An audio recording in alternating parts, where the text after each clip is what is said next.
오늘 말씀, 예수를 하나님이 그의 피로써 믿음으로 말미암아 화목제물로 세우셨다더라 라는 이 이야기를 사도 바울이 로마 교회에 편지로 보냈어요. 바울의 이야기입니다. 이 바울이라는 사람은 예수님이 직접 세운 마지막 제자죠. 그리고 여러 지역을 돌아다니며 여러 교회를 세운 사람이에요.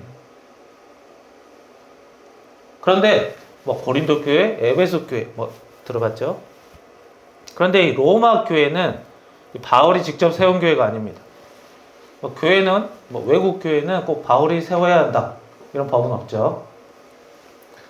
그 로마라는 지역에 살던 유대인과 유대인 아닌 사람들이 함께 모여서 세운 교회예요. 그런데 유대인과 유대인이 아닌 사람들이 함께 세운 교회, 함께 지내다 보니까 다툼이 있습니다.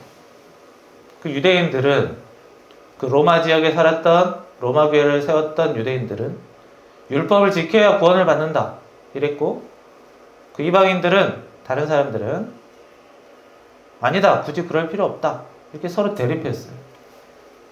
그래서 이 문제를 좀 깔끔하게 해결해 달라고 예수님의 직속 제자 바울에게 문의를 한 겁니다. 그리고 바울이 그 대답을 해준 거예요. 그 대답 중에 오늘 말씀이 있어요. 너희들이 서로 뭐가 맞느냐 따지지 말고 어차피 둘 다 죄인이다. 모든 사람이 죄 아래 있다. 유대인이나 이방인이나. 그리고 구원은 율법이 아니라, 법을 지키는 게 아니라 오직 예수님을 믿는 믿음으로 얻는 것이다. 주어진다. 라고 설명을 해준 거예요. 그렇다고 율법을 어기라는 건 아니에요. 율법도 중요하지만 믿음으로 얻는다라는 거예요. 율법을 어겨도 된다라고 하진 않았어요. 자, 우리는 여기서 이제 한 가지 질문을 할 수 있습니다. 예수님을 화목 제물로 세우셨다. 화목이 뭐죠? 화해입니다. 사이가 틀어지고 나서 화해하는 거를 화목하다고 해요. 그 제물은 뭐죠? 제사 때 드리는 물건이에요. 그 동물을 드리더라도 물건 취급을 하는 것이 제물입니다. 그래서 화목제물이라고 하는 것은 하나님과 사람 사이가 틀어지고 그것을 다시 회복하는데, 화해하게 하는데 쓰이는 제물이 되었다라는 겁니다. 예수님이 그 역할을 했다는 거예요. 자, 예수님이 제물이 됐다는 건데, 그러려면 제사가 뭔지 알아야 합니다. 우리 성경에는 제사를 시작부터 얘기합니다. 창세기 때부터 나와요. 제사. 맨 첫 제사는 가인과 아벨 때 나옵니다. 아담과 하와는 제사라는 얘기가 없어요. 선악과 얘기만 나오죠. 그 자녀 후손 때부터 제사 이야기가 바로 나옵니다. 가인과 아벨 왜 제사했습니까? 소득을 감사하고 싶어서, 감사를 드리고 싶어서 제사를 드려요. 하나님, 오늘 또 살게 해주셔서 감사합니다. 하나님이 은혜 주셔서 소득을 얻었습니다. 감사를 표현하려고 제사를 드렸죠. 그리고 그 이후로 아브라함이 나오죠. 이삭, 야곱, 그 사람들도 제사를 드렸다는 게 성경에 나와요. 창세기에. 마찬가지로 그 사람들도 하나님께 대한 감사를 표현하려고 제사를 드렸습니다. 감사행위예요. 그런데 우리 사람에게 문제가 생깁니다. 아담 시대 때부터 계속 죄를 저질러요. 그래도 아담 때는 괜찮아요. 죄 하나밖에 안 지었죠. 그 다음 세대부터는 죄를 많이 짓습니다. 점점 많아져. 성경에서 죄는 하나님과 우리 사이의 사이를 나쁘게 만드는 문제라고 했습니다. 그리고 그 죄는 죽음과도 연결돼요. 그러나 사람은 계속 죄를 지어요. 성경에 보면 성경에 인물들이 쭉 나오는데 다 죄 짓습니다. 오늘 말하는 이 사도 바울조차도 죄를 많이 지었어요. 멀쩡한 사람 많이 해치고 그랬습니다. 예수님 제자 됐다 해서 그런 과거가 다 사라지는 게 아니에요. 우리 사람은 알면서도 죄 짓고 모르고도 죄 짓고 습관처럼 죄 짓고 크고 작은 죄를 짓고 그런 죄의 결과 우리가 직접 다 감당한다면 우리가 그 무게를 감당할 수가 없습니다. 그래서 하나님이 한 가지 길을 열어주셨어요. 대신 너희들의 죄를 감당하게 하는 거예요. 죄 없는 제물이 대신 죽는 거예요. 그게 희생제사죠. 희생제사가 나오게 됐습니다. 처음에는 감사제사였다가 그 다음에는 거기에 희생제사가 추가됐어요. 하나님께 감사를 드리는 것도 있지만 또 뭐? 희생제사, 내 죄를 없애는 그것도 하나님께 드리라는 거예요. 하나님이 받으시니까. 하나님이 안 받으시면 드려봤자 소용없는 거예요. 하나님이 우리의 감사를 받으시기 때문에 우리가 드릴 수 있고 하나님이 우리의 속죄, 죄 없애시는 것을 받아주시니까 제사를 드릴 수 있던 겁니다.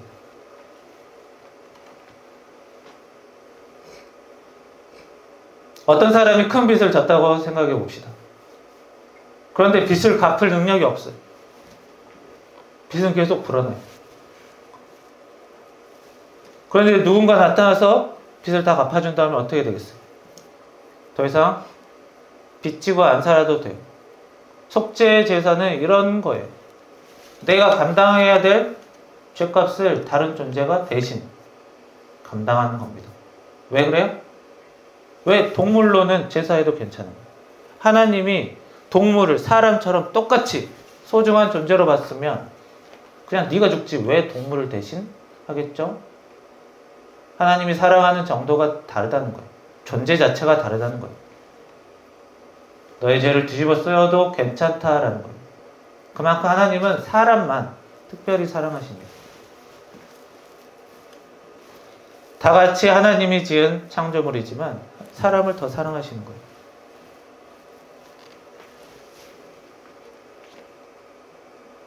동물들은 괜히 죄가 없어도 죄를 대신 뒤집어 쓰지만 사람은 그 죄를 전가시킬 기회를 주시는 거예요.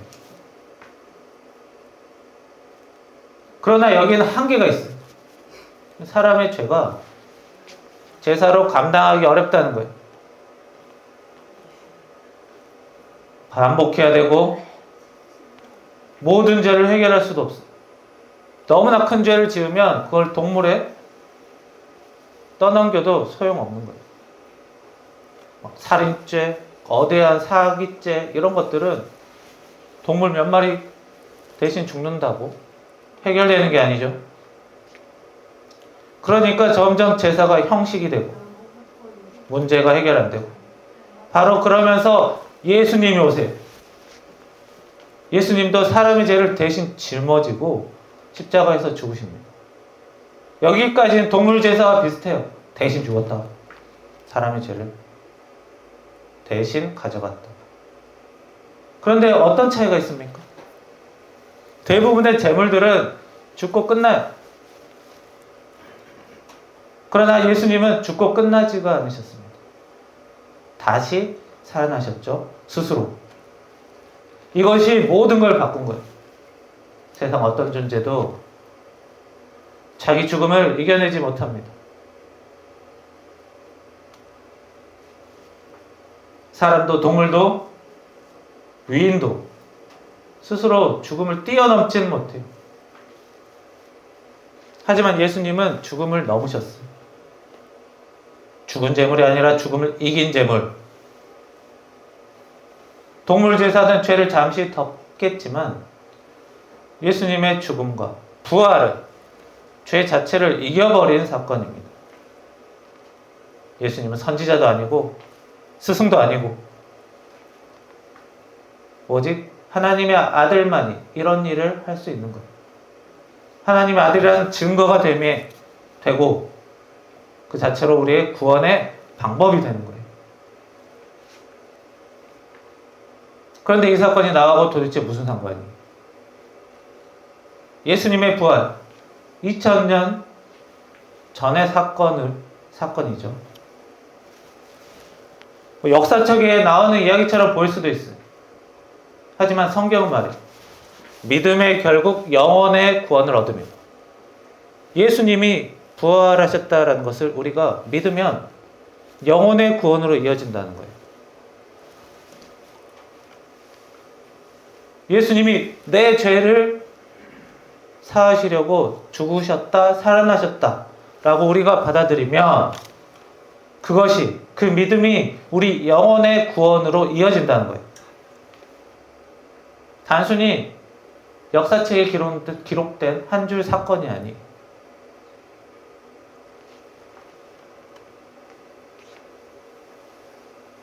자, 누군가 여러분을 위해 큰 선물을 준비했습니다. 그런데 선물을 준비했는데 가지고 가야죠. 가지고 집에 가야지 내 선물이 되죠. 손에 쥐어야 내게 됩니다. 예수님의 죽음과 부활을 믿는 복음, 그것도 내가 받아야 가져가는 거예요.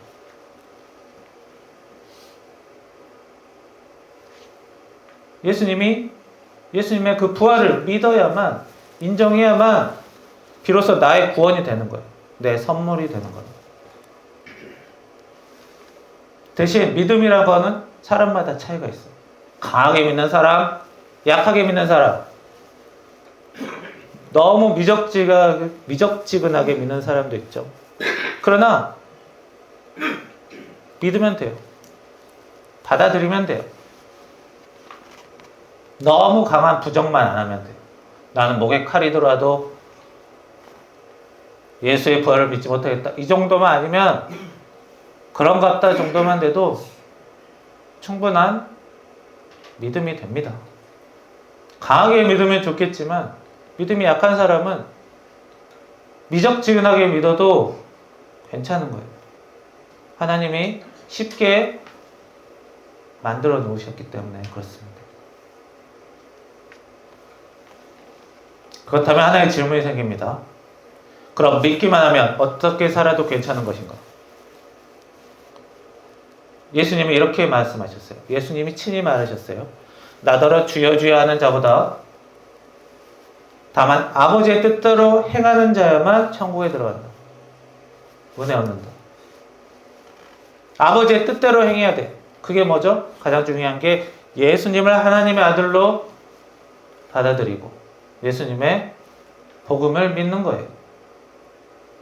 그리고 그 다음이 하나님과 사람을 사랑하며 사는 겁니다. 왜죠? 하나님이 예수님을 왜 보내셨어요?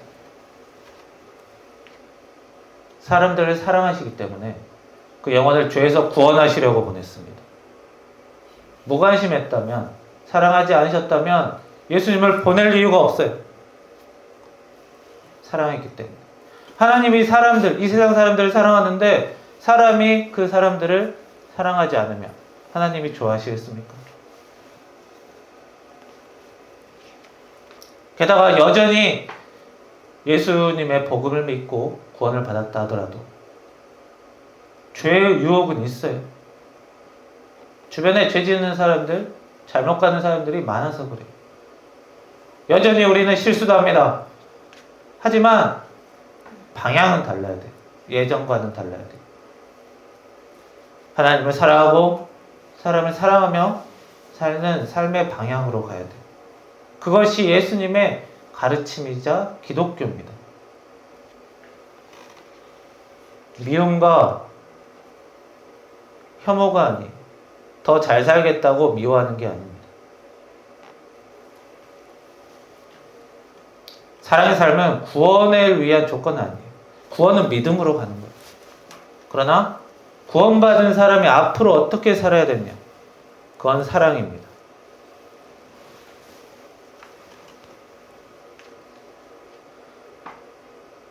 우리 삶에 믿음과 사랑이 조화롭게 이루어져야 하나님의 은혜가 더욱 풍성하게 나타나는 거예요. 그런데 우리가 세상 사람들을 다 가족처럼 사랑할 수는 없어요.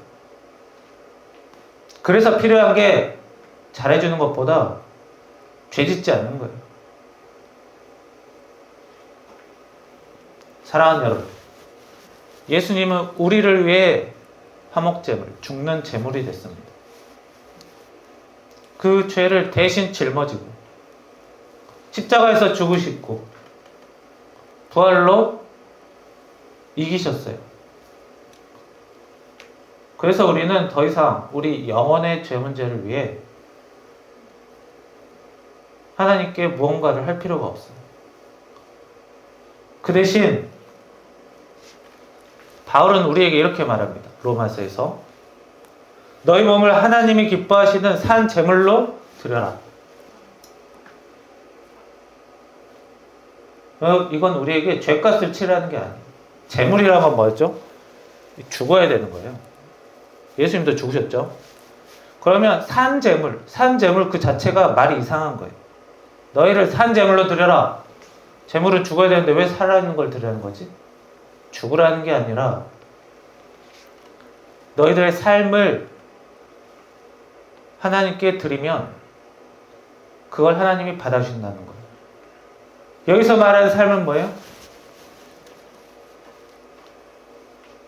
우리의 생각과 말과 행동, 예수님의 가르침대로 살며 은혜 받고 사는 삶, 그것을 하나님이 받으신다는 겁니다. 우리가 해야 될 산 제물은 희생, 노력 이런 게 아니라 구원을 믿음으로 받고 사랑으로 살아가는 것, 그것이 우리의 산 제물이 되는 것.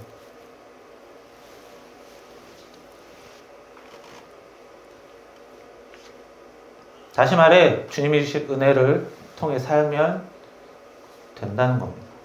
예수님의 부활을 믿음으로 영혼의 구원을 얻고 이제는 하나님께 속한 삶을 살아가며 이 땅에서도 하나님의 은혜를 풍성히 누리는 여러분 되기를 축원합니다.